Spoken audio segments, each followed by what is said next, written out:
Patrick Fiori vient de sortir son premier album Prends-moi, produit par Rick Allison, le manager de Lara Fabian. C'est vrai qu'à un moment, on me disait, est-ce que tu penses que Notre-Dame de Paris va pas occulter, va pas mettre un petit peu d'ombre sur ton album? Non, non, pourquoi? Pourquoi? Puisque l'entente d'une part est parfaite entre les deux, et j'ai deux choses extraordinaires qui m'arrivent.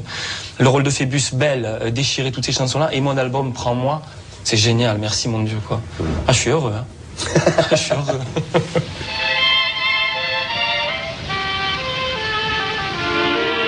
C'est un fromage qui vient de la Haute-Corse.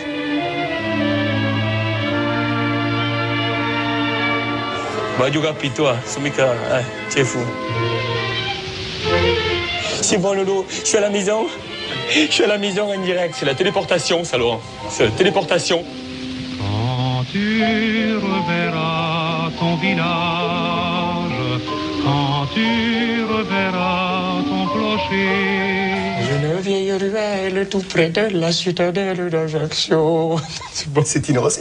Tino Rossi. T'aimes On bien m'a comparé. On t'a comparé à Tino Rossi? À l'époque de l'Eurovision, Patrick Fiori, le Tino Rossi. 93, Mama Corsica. Le Tino Rossi de l'an 2000. Allez. Oui, c'est ce qu'on avait dit sur moi. Oh la vache, faut que tu te presses. Excuse-moi. C'est dans un an.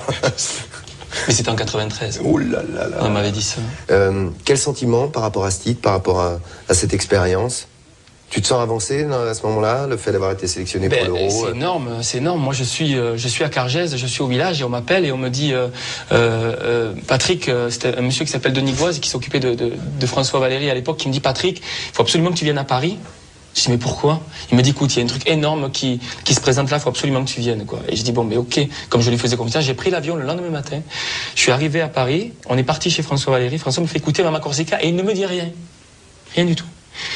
Et il me dit qu'est-ce que tu penses de cette chanson-là? Et sans savoir, je lui dis si tu représentes cette chanson, si tu présentes cette chanson à l'Eurovision cette année, tu fais un carton. Et là il me regarde, mais tu peux la chanter une fois, tu peux essayer, voir un peu ce que ça peut donner. Je lui chante une fois, deux fois, trois fois. Fais voir un petit bout, tu t'en souviens ou pas? Elle a toujours un peu de vin, quelques fruits, un peu de pain, pour les amis qui ont faim, et la Mama Corsica. Elle a le cœur grand comme le ciel, elle est sincère comme elle est belle, Mama Corsica. Elle est comme ces vieilles dames en noir qui portent en elles leur histoire, Mama Corsica.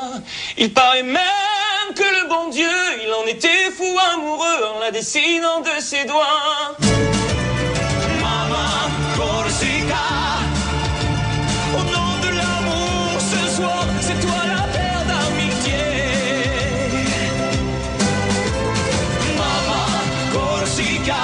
En 93, Patrick Fiori représente la France à l'Eurovision en Irlande. Classé 4e, son Mama Corsica devient l'hymne de l'île de Beauté. Mama Corsica. Comme si le monde chantait en Corse pour te saluer. Mama Corsica. Mama Corsica.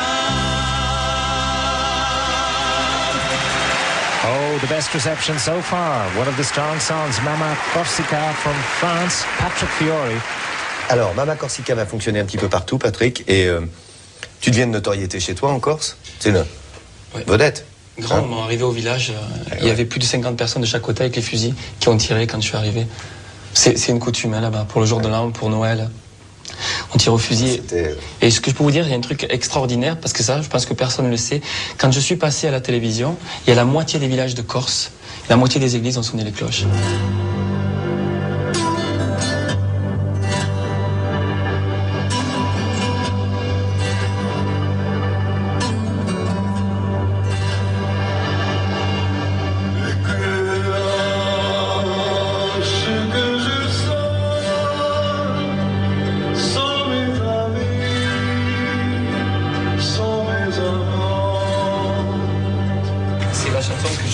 J'aurais vraiment aimé chanter, j'ai fait des pieds et des mains à Luc pour la voir, mais bon, elle correspondait pas du tout à mon rôle. Et les cloches, ouais, il y a la petite Marie pour les enfants qu'on met en terre, il y a la grande Marie pour les marins qui partent en mer, et il y a la grosse Marie pour les amants qui se marient. Je trouve ça extraordinaire. Toutes ces cloches que je sonne, qui rient et qui résonnent, texte idée. Ouais. Ces phrases-là qui me touchent, parce que dans les villages en Corse, On entend de temps en temps les cloches sonner, mais pas spécialement pour des bonnes choses. N'est-ce pas Quasimodo qu'on amène là-bas? Il sait faire être l'idiot, allez savoir pourquoi.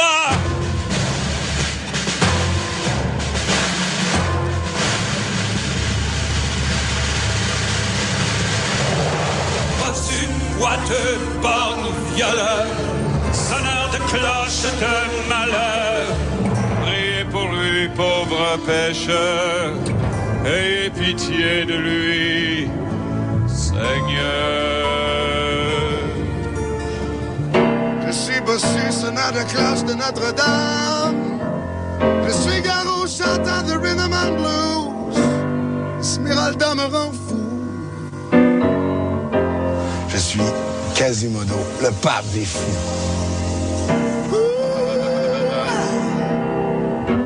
Coachante n'aime pas du tout le blues.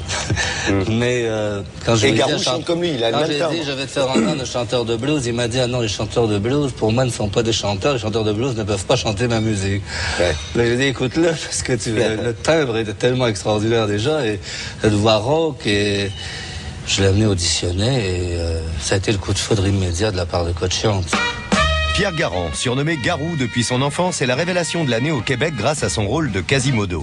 Il prépare actuellement en solo son premier album. Première. Garou. On est installé ici au Sunset dans une boîte de jazz. Ouais. Ça a ses raisons si on est dans une boîte de jazz. Une boîte de blues, une boîte où on fait des jams, des genres de choses, des sessions, comme on dit. Parce que c'est un petit peu l'origine de ton talent.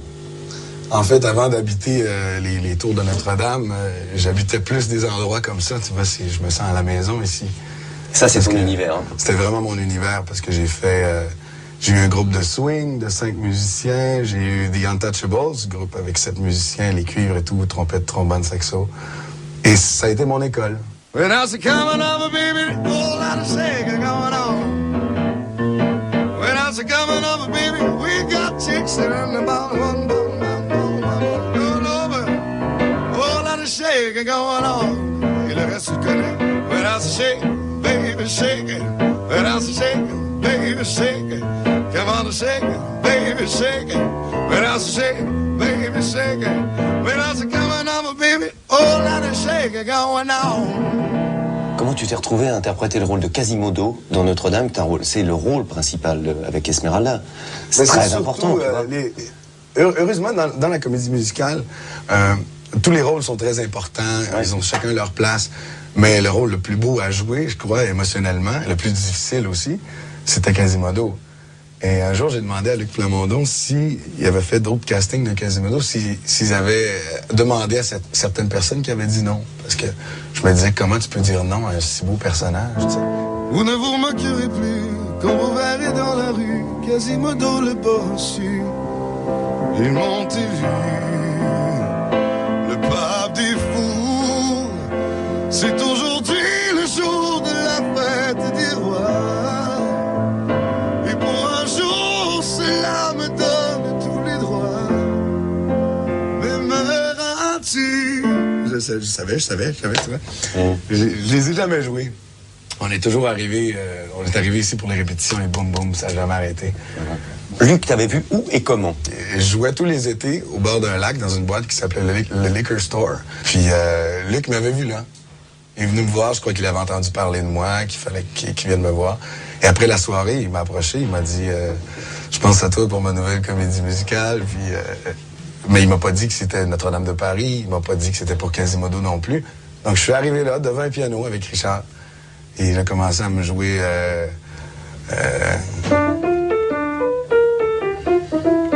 Puis là, je savais pas c'était pour quel personnage. J'ai chanté les 3 parties.